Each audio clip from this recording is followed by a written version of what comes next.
Hey everyone, it's so nice to see you guys. We're listening to WGSN-DB Going Solo Network, and this is the Author's Corner, Meet the Author, and I'm Cece Shatz, the Doyenne of relationship building. And you guys are asking yourself, what the heck is that, relationship building? Well, it is exactly that.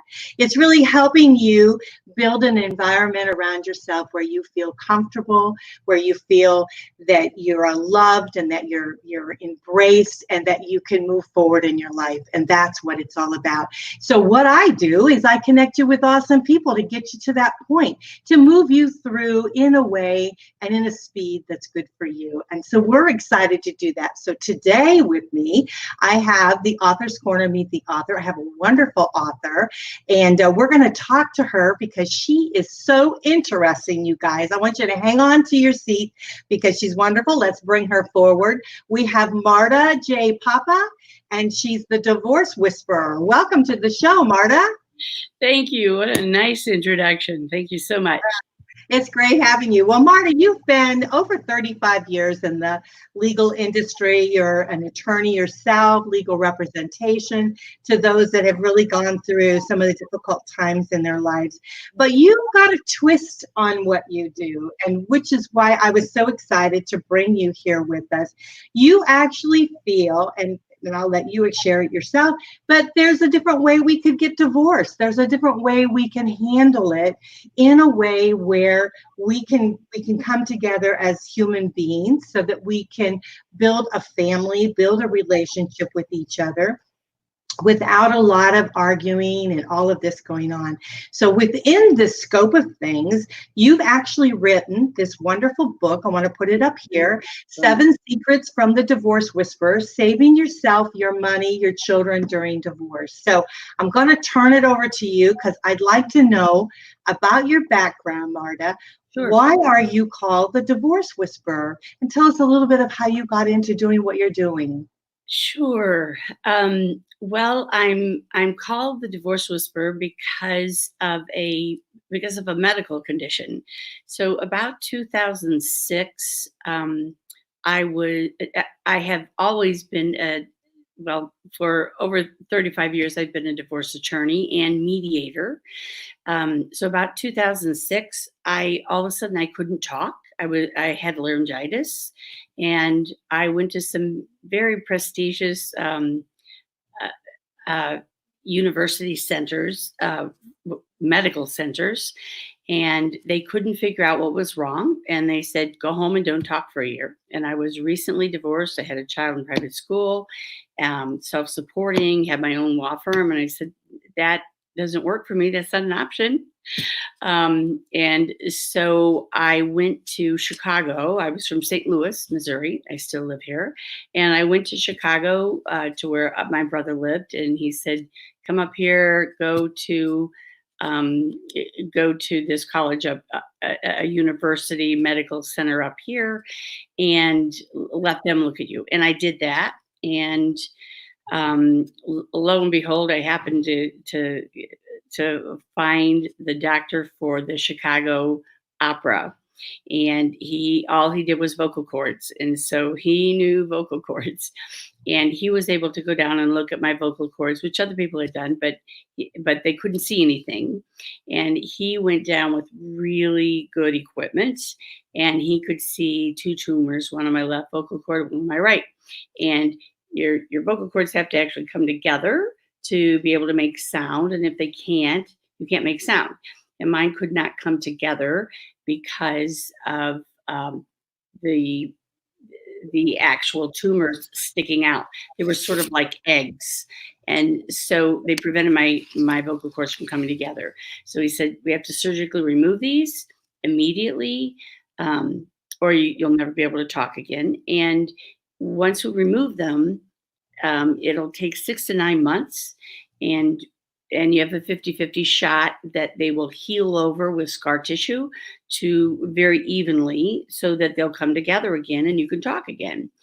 They may not. It's 50-50 shot, but otherwise you're going to be dead. So I took the shot. And sure enough, it took 6 to 9 months before I could speak again. He said, if your voice comes back, it'll come back in a whisper. and call me, and then you'll be coming to Chicago every 2 weeks to work with our vocal experts up here. So I got rid of all of my clients. I sent them. God, it sounds terrible. I sent them all to other professionals. There's no need for them to wait their divorce on my health. And I had about 4 mediation clients who would not move on to another mediator, and they would call once a month and say, "Does she have a voice yet?" My secretary would say, "No, she doesn't." And they just kept calling month after month, and we kept trying to say, "No, go to another mediator. They could pick up for her," and they just wouldn't do it. And so, month 6 or 7, I woke up and I had a whisper, and that's when I knew I was going to be okay. I was very excited to talk to my staff about it. To whisper to my staff, "Hey, I have a whisper." Right about then, a couple that I had worked with previously, who were one of these 4 couples who would not move on, called to see if I could talk. My secretary said yes, booked them for an appointment. I asked who it was. When she told me, I couldn't believe it. They were a particularly difficult couple when I had a voice. They were millionaires from Chicago and recently moved to St. Louis, and they didn't have any children, and they had about between $10 and $15 million worth of assets to divide. And wife had had an affair, and husband wanted to punish her for the affair. And so when we got into dividing assets, which was really the only thing they needed to do, no children, no child support, no maintenance, every time husband would ask for something and wife would say, "Yes, that's fine, you can take that." Husband would say, "You better give that to me, you GD effing whore." And she'd say, "Oh, forget it. If you're going to call me names, you can't have it." And then that would stall the negotiation. So before my surgery, I was constantly trying to get him to stop using those 4 words and show him that was sabotaging his ability to be successful in the mediation and get what he really wants. But he kept forgetting. And so we'd have to stop the mediation. We got nowhere. So they were my first clients when I came back, and I could only whisper. And so they whispered too. And I'd remind them they don't have to whisper. They'd laugh. But as soon as I started talking again, they would mimic my whispering. It's a neuron in your brain that mimics or mirrors what other people are doing. So as I would whisper, they would whisper too. So we all had to lean in at the table and whisper. And so when husband asked for the yacht at the Chicago Yacht Club, wife said, "That's okay, you can have that." And husband said, "You better give that to me." The husband whispered, "You better give that to me, you GD effing whore." It didn't have any sting to it. She just looked at him, kind of shook her head, and didn't say anything. And I picked up on it and said, "Okay, isn't there another yacht up in Mackinac Island in Michigan? Wife, do you want that?" I just kept him talking. And he never called her those 4 words again. And they finished dividing the entire estate in 2 hours. And we weren't able to do that in 4 different sessions before whispering. So they finished the mediation. I walked them to the door. I whispered, "I'll have this written up over the weekend. I've gotten very fast at typing, and I'll have it for you on Monday." And they whispered goodbye, thank you, and they walked off. And I shut the door. I turned around to my secretary and said, "How did that happen?" And she said, "You whispered them to a divorce." I just kind of laughed, didn't think much of it. A few months later, I was out to lunch with some friends. The topic came up. I told them the story, and a friend leaned back and said, "Oh my gosh, you're the divorce whisperer." And I said, "I don't know about that." And then the name stuck. So now when I teach divorce mediation, and we go over 20 to 40 different techniques for mediators to use to help husband and wife come to agreements and cut through the conflict and cut through the negativity or the meanness really between the two of them, to help them get to a point where uh, they will honor what each other wants, and they'll actually negotiate with each other. Then I'll talk about the whispering technique. Teachers already know this technique. I didn't invent it. Teachers already know it. If you have a really loud classroom, they decrease the volume of their voice, and the whole classroom decreases the volume in the classroom. Then they decrease it some more, and then the kids decrease it some more. So clearly, I'm not the inventor. I just discovered a way to use it in mediation. I also use it with some clients that aren't mediating, also, who are all revved up and angry and want to go get that other person. And and the softer and the quieter I speak, the gentler I speak, they tend to follow me. So that's how I got the moniker of the divorce whisperer. Well, I think that's really awesome. Main reason is because, mediation, I really feel, is the way to go in divorce. If we can actually talk and communicate and try to figure out what it is that we want to do to divide it. And I know, Marta, you and I talked previously before the actual show here today, and we talked a little bit about, the divorce is just purely an instrument, as you're moving forward. And so if it gets to the point where you are getting a divorce, then what's the best way to do this without, losing a lot of money, without a lot of aggravation, trying to really keep your family unit intact, even though you are divorcing, the marriage.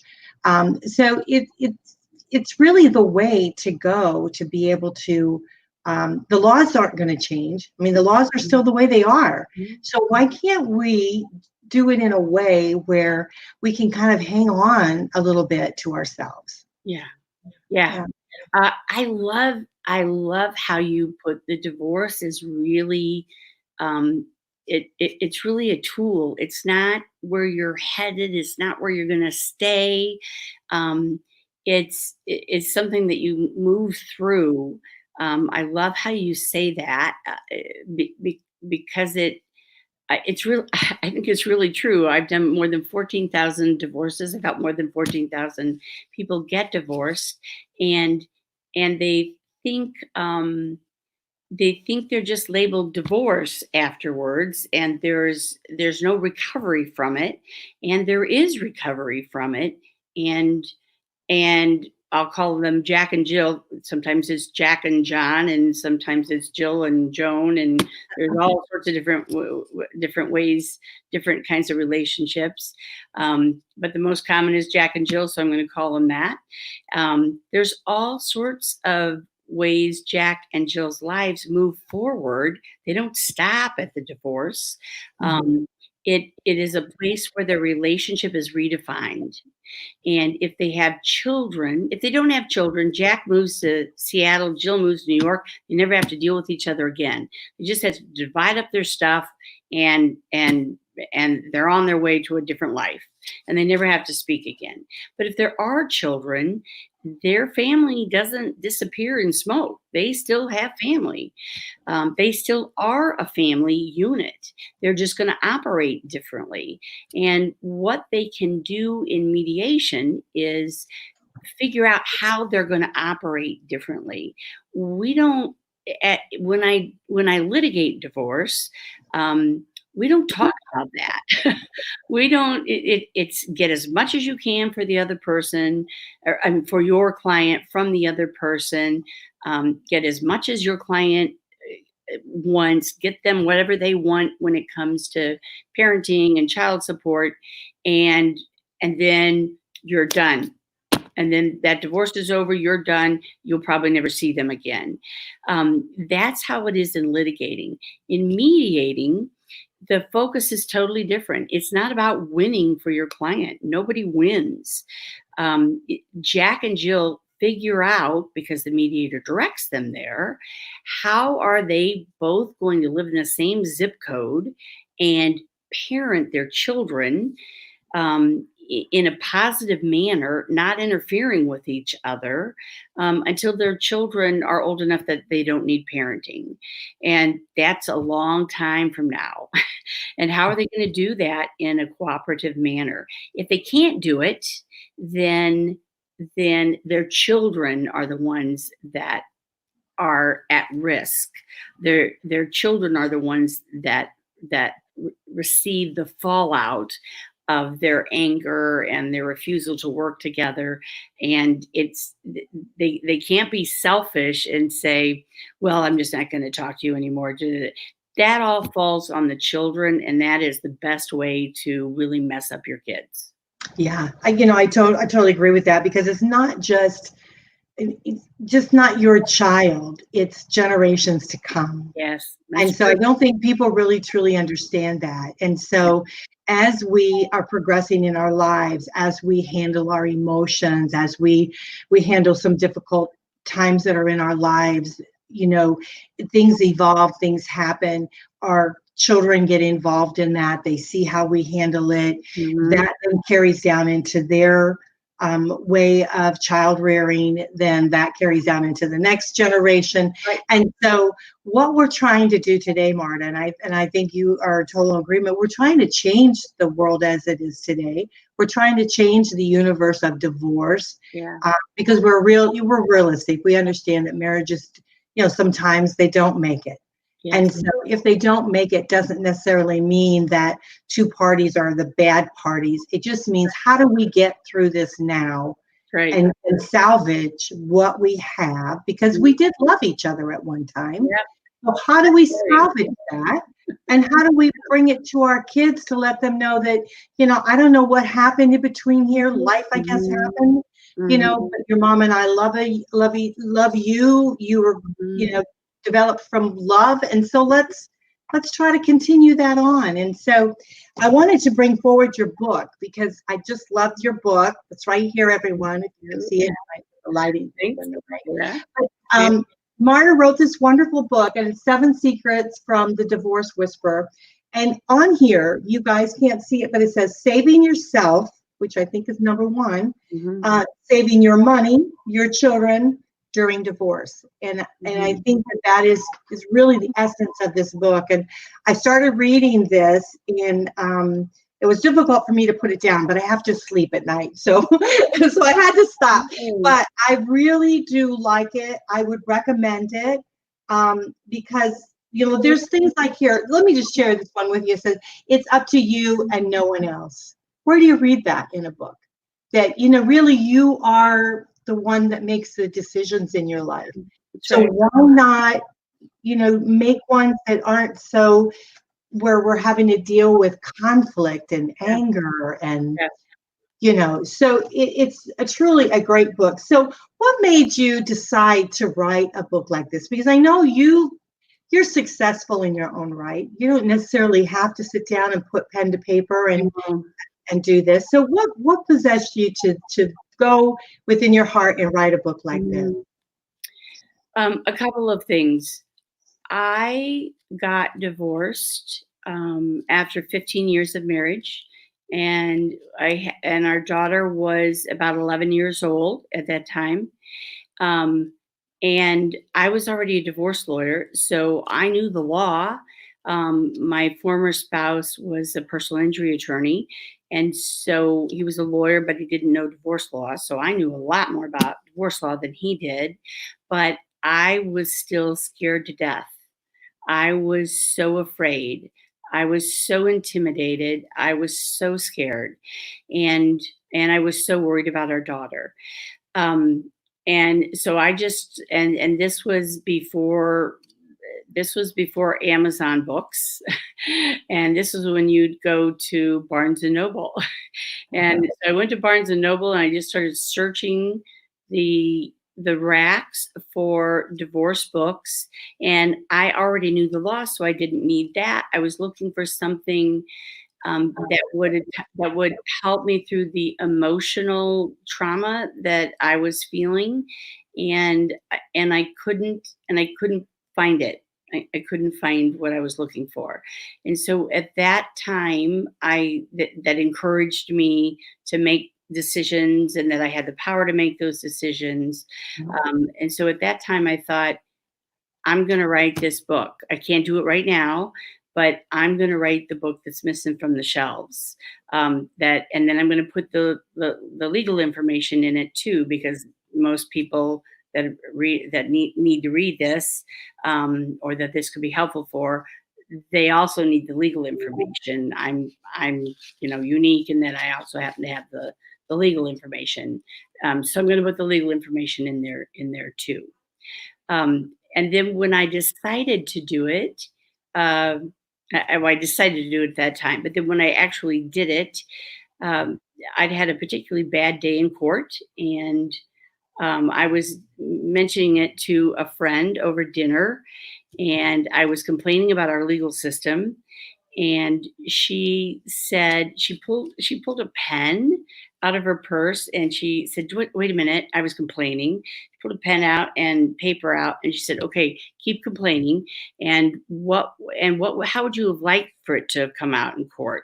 And she started writing, and I started talking, and she started writing. And she handed me the piece of paper, and I said, I guess this is the first chapter, huh? And she said, yeah, I kind of think that's your first chapter.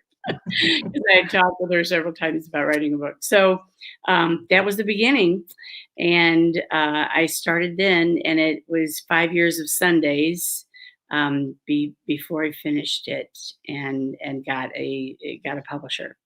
Yeah, I think it's a great book, and 7 secrets. So, we're not going to share all of them with you. So maybe as we progress in the show here today, we talk a little bit more about it. But I think the number one thing for me is, mediation, understanding that there's another way of divorcing, and so that people can understand that, there's not we don't have to fight and be adversarial about it.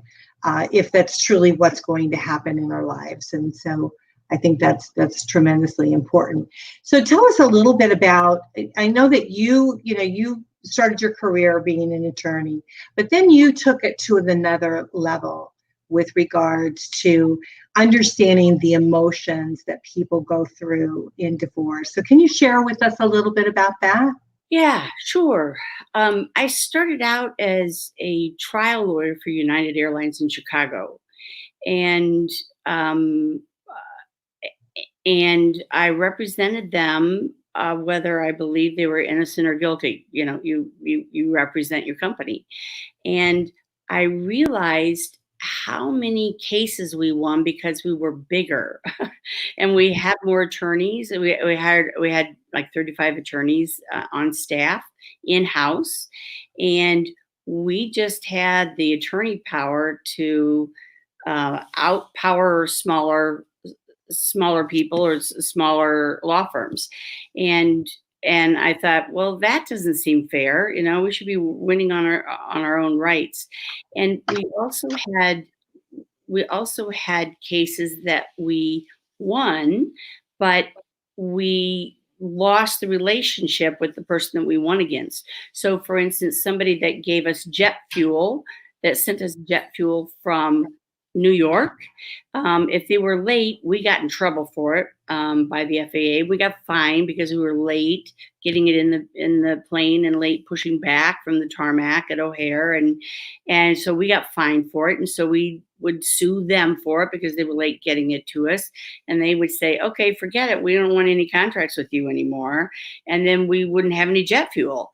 And my boss would say, crush the enemy, go get somebody else to send us fuel. And at that time, there were only 3 pipelines coming into O'Hare. And it occurred to me, hey, once we sue all 3 of these, we aren't going to have any fuel. There aren't going to be any United Airlines planes in the sky. So I saw the need to look for different ways to resolve this dispute besides suing our vendors. And then it became really clear. So I started taking continuing legal education classes on mediation and alternative dispute resolution. My My boss was really thrilled with that because we had the power to sue, but we didn't maintain those relationships. And I could see that that was going to get us in really big trouble very quickly. So I started looking at alternative ways to resolve disputes. Um, then I took everything I could take, every class I could take in civil mediation. And the only thing left to take was family mediation. I thought, well, I might learn some more techniques there. And so I took family mediation and I was hooked. I was hooked. I'm like, oh, this is what it's really about. And this is the most important relationship you can have in your life is your spouse, not a relationship with a vendor. And here are ways that you can help. Here are ways that I can help people maintain those relationships, even though they get divorced. And this is really important stuff. And this is what I want to make my life about. And so I quit my posh job at a Fortune 500 company where I could fly anywhere in the world for $5 round trip, first class. Wow. And everybody thought I was crazy and opened up my own family law mediation firm. Everybody thought I was crazy. And I'm like, well, this is what I want to do with my life. And I couldn't be happier. I'm so glad I did it. I'm so glad I did it. I know you're helping a lot of people, and you're in St. Louis, Yes. and so I know that you do help tremendous amount of people there, which is wonderful, and you're really changing the way divorce is being looked at. You're changing the feel of it, and I think that's truly important. And most importantly, you're really supporting the families out there that are experiencing divorce, which is very, very vital. So I tell you what, Marta, we're going to take a quick break, and it's just a moment of silence, just so that when we are in audio, they can put a commercial in place. Sure. But we're going to take a quick break. When we come back, let's talk a little bit more about your book, about the secrets. Maybe share one or two with us. Sure. And then we can move forward with that. So it would be great. So you guys.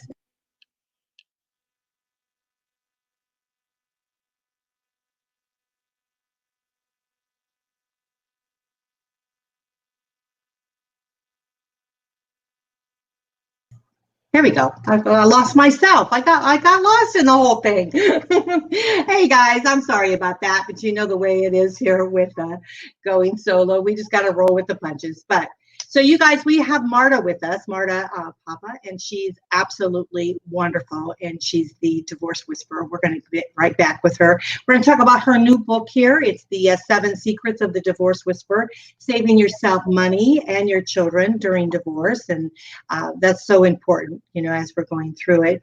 But I want to also let you know, you guys are listening to WGSN-DB Going Solo Network. We are the #1 internet singles talk network. We're very proud of that, and we hope that you guys enjoy it as much as we do. Our site is goingsolomedia.com. You can find all of our information on there, along with all of our wonderful elites and our sponsors, and just some really great information about business and all these wonderful authors that we have on. So, and their great books and their links and things to go directly to their books to buy them. And we hope that you will do that too. So we're going to take a moment of silence so that we can break for our commercials, and we'll be right back.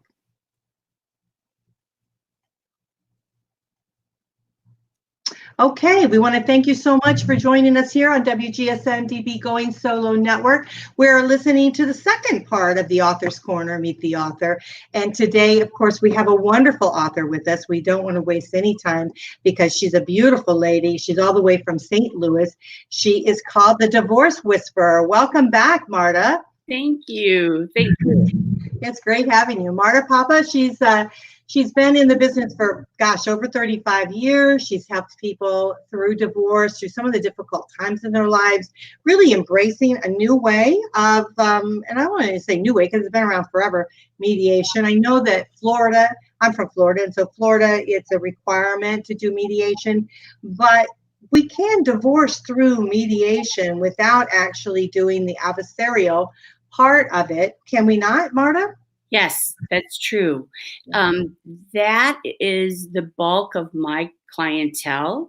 Even though mediation is not mandatory in the part of Missouri where I live in St. Louis, um, the bulk of my clientele is self-selected. And so they don't want to hire two lawyers and have them go to war. And so they hire one mediator. And then if they need outside legal advice, or they want to check on what a mediator said, or they want to double check something or get another opinion, I encourage them to do that. So they're absolutely free to do that. But if they come into mediation by themselves, just the couple and the mediator, we kind of make a triangle. And the lawyers are kind of on the outside of the door. And if they need them to go out and talk to them, they aren't really there. They're by phone, or they call them before the next session. Then it's really clear who's making the decisions. All right. It's the people at the table, and the mediator doesn't make any decisions. People ask me all the time, well, what do you think, Marta? What would you do? And I'm like, I'm not going to answer. It doesn't matter what I think. I'm not the mom. I'm not the dad. I don't own that 401k. It's not my life. I'm not going to tell you what I would do. I don't know what I would do. Wish I had that to do something with it.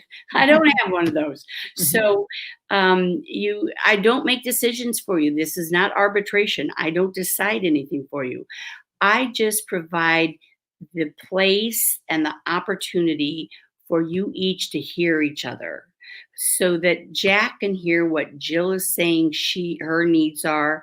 And Jack is in a mental state that he realizes it's in his best interest to meet as many of Jill's needs as he can, while still meeting his top priorities. And Jill's in a mental state where she realizes it's in her best interest to not fight Jack's needs if she doesn't oppose them, and still get her needs met. So you have to care about what the other person gets, not because you adore them and wish them well, but it's really in your best interest. As long as you're not giving away the pie, as long as you're not giving away what's important to you. So let me give you an example of that. All right.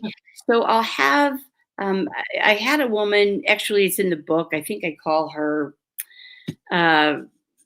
Harley Davidson Mama or something. Motorcycle Mama, I think is what I call her. And so she's getting divorces, maybe a 20-year marriage, and they're mediating, and no lawyers on the outside. So they're making the decisions in my office. And we get to the motorcycle that's written down on the list, needs to be divided. And she says, I want the motorcycle. And Jack says, you don't ride the motorcycle. Why would you want the motorcycle? She says, I don't have to say, I want the motorcycle. So I asked her, do you ride motorcycles? No. Do you have a license for a motorcycle? No. Have you ever driven this motorcycle? No. Is that a new hobby you want to pick up? No. Okay. Do you want to sell this motorcycle? No. Okay. So what does this motorcycle mean to you? Why is it important in your future? Because the reason we're getting divorced is because of that damn motorcycle. He was always working on it on Saturday and Sunday. And the reason I didn't get any attention is that damn motorcycle. So I want that motorcycle. And so then I reminded her of this picture of her future that she wanted to wake up to, and showed her the picture that she drew of her perfect life in the future that doesn't have the husband in it, and showed her it didn't have a motorcycle in it either. And said, when did you decide you wanted that motorcycle in that picture? Well, I didn't until now. Okay. All right. So why do you want that motorcycle in that picture? Well, because I want to punish Jack. All right. Okay. What's that motorcycle worth? 10 grand. Okay. So, and what you really want is to open up your own cosmetology business. Yes. And so what's going to help you do that? Money or a motorcycle? Cash. Okay. So maybe you want to offer Jack he can keep that motorcycle and get $10,000 cash for it. Yeah, that's what I really want. Okay. All right. So can you let that anger about the motorcycle, because you know Jack's just going to go get a bigger, badder, meaner, more expensive motorcycle, right? it's just going to overpower and overshadow the one you got. You're going to be stuck with a used motorcycle that you can't sell, and it's going to prevent you from opening up your cosmetology school, right? So that's really not in your best interest to punish him like that, right? And it doesn't really punish him anyway. So she says yes. And then Jack was happy and she was happy. So if you can help people stay focused on what they need for the future, and they have to meet some of the other person's needs, or else the other person will just get up and walk out, then you can really help them get over some of the resentment from the past and realize that if their goal is to mete out a pound of flesh at mediation, they're not going to win, right? Mm-hmm. It just hurts them. It doesn't hurt the other person. Mm-hmm. And it doesn't help them move forward into the life that they want to create for themselves. And so if they're logical about it, they don't feel logical, they just feel emotional, but that emotion doesn't help them get where they want to go. And so I can point that out, not lecture them, but just point that out. They're like, yeah, you're right. That's true. Okay. All right. I'm going to let it go.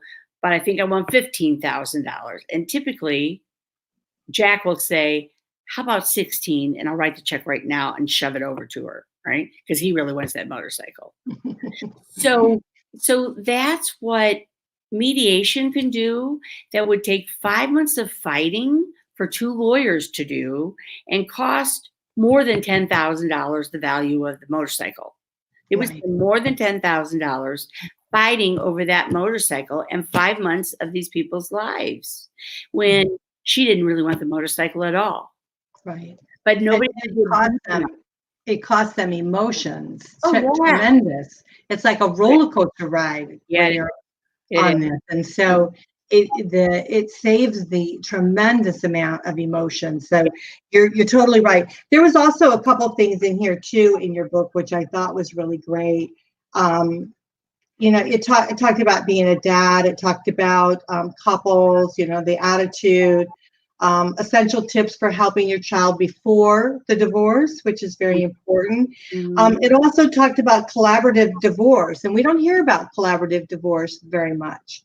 And so you also have some information in here regarding collaborative divorce. And then the real casualties of divorce is children. Here, the collaborative divorce is right here. Yeah. So I could speak briefly to that. Okay. Collaborative divorce is a spin-off of mediation. So collaborative divorce takes 2 lawyers that are also mediators and have experience in family mediation. And Jack hires a collaborative attorney that is a mediator in family law. Jill hires a collaborative attorney that's a mediator in family law. And the 4 of them come to the table and sign an agreement saying that if we don't settle this at this table, then the 2 lawyers get fired and Jack and Jill have to go hire 2 litigators. So Jack and Jill, so the 2 attorneys have a vested interest in settling it at the table and not going to court to fight it out in court. You spend most of your money in court when you're litigating. And so collaborative divorce is typically less money than a divorce that goes to trial and has a lot of litigated aspects to it, like motions and trial hearings and pretrial motions and discovery, etc. So those 2 lawyers sign a document saying, if we can't settle here and we have to go use a judge or have a trial, we lose our job. That's how committed we are to settling it here. And Jack and Jill want that. But they just feel like they can't. So that's like a rectangle, whereas the mediation is like a triangle. In mediation, the mediator is a lawyer and a mediator, but the the mediator doesn't represent husband against wife or wife against husband. The mediator is a pure neutral, right? And in collaborative, Jack has a lawyer who's a mediator. Jill has a lawyer who's a mediator. And so there's still a little bit of Jack's lawyer represents him. Jill's lawyer represents her. And so there's still some of that lawyer fuming going on and a lot of hot air in that room. I've done a bunch of collaborative divorces. And I think, man, if I'd gotten these people in mediation, we'd be done by now. Because you put two lawyers in a room and they'll argue about the language and should we use the word this or that. And there's just there's more to argue about. And the expectation is higher, that everything be perfectly accurate in legalese than there is if there's just one mediator in the room. Yeah. So I totally get that. I mean, I guess there's a place for that.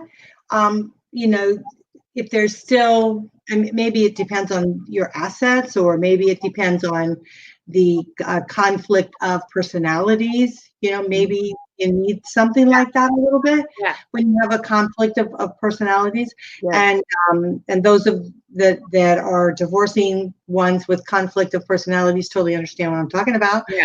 So you might need something like that. But in essence, I think what we're trying to really get across in today's show is that if you can come to some sort of agreement that's going to benefit you both, let's get it done. Let's make it happen. I mean, our show is not about the glitz and glam. It's not about being absolutely perfect. But it's about the information that's given. And it's the same thing when you go and you're doing your mediation, you're doing your divorce. It's not going to be perfect. It's going to be what you can live with at the moment and what you see for your future. Yes. And so that's really what it's about. And so I know we're getting closer to the close of the show, but I wanted to make sure that you guys see this book. And like I said, I have read almost all of it, but it's the 7 Secrets from the Divorce Whisperer. Saving yourself. And I think that we need to make sure we understand, you guys understand it, saving yourself, your money, your children during divorce. And so if you guys are getting a divorce or you're thinking about getting a divorce, heads up, get smart, understand what you need to understand. Read a book like this, read other books out there.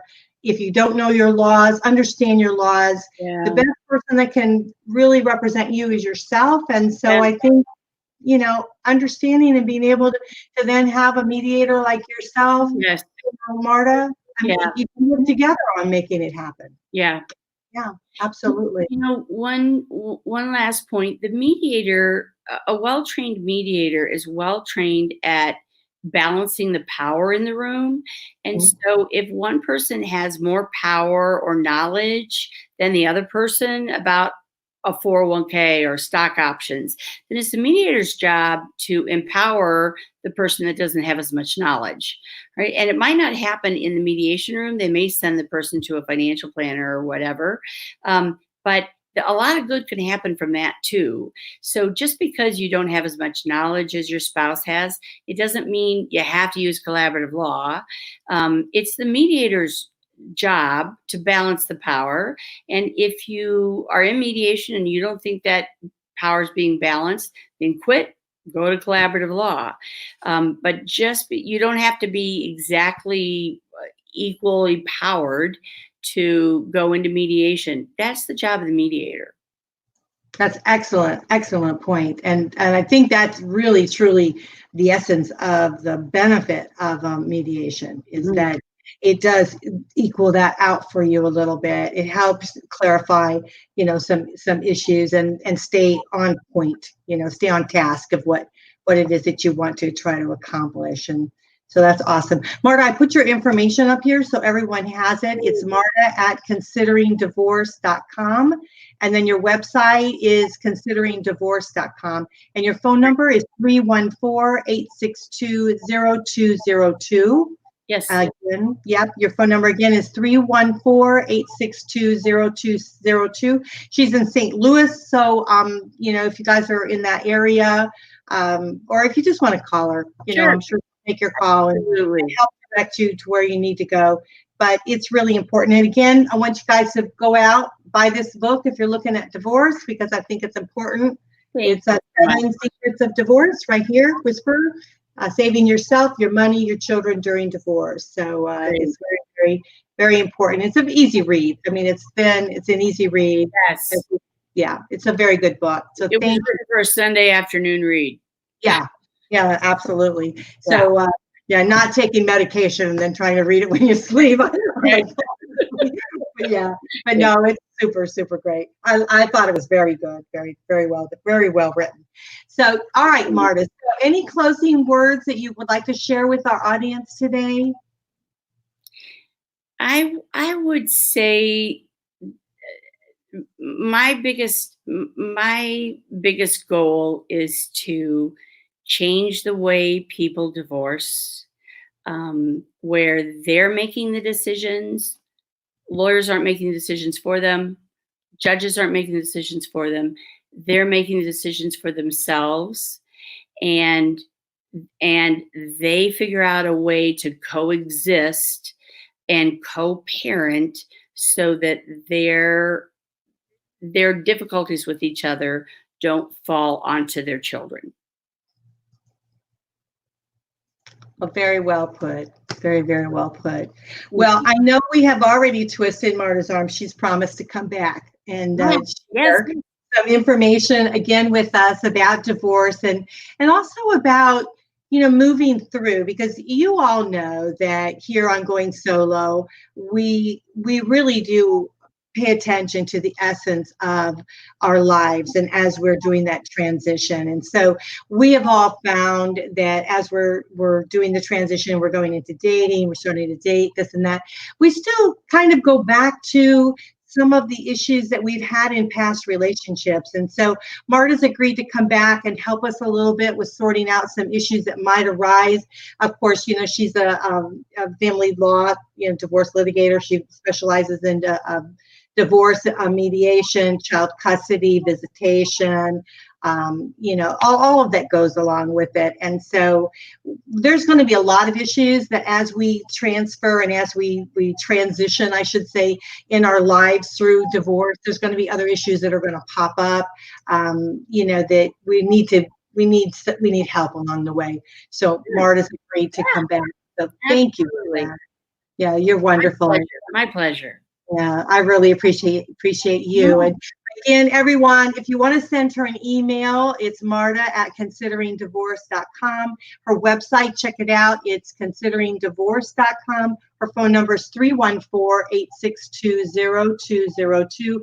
She's a wonderful author of this great book, 7 Secrets from the Divorce Whisperer, Saving Yourself, Your Money, Your Children During Divorce, a vital book that if you're going through divorce, something you definitely want to get a hold of and read. And her over 35 years of experience, you captured a lot in a very small book. So I want to thank you for that. Thank you. Thank you so much. It's been a pleasure. Well, it's been a pleasure having you on the show, and I hope you enjoyed it as much as I did. I did. Thank you. Great. Thank you very much. Well, guys, it went by very, very quickly. You guys are listening to WGSN-DB Going Solo Network. We are the Singles Talk Network here on the internet.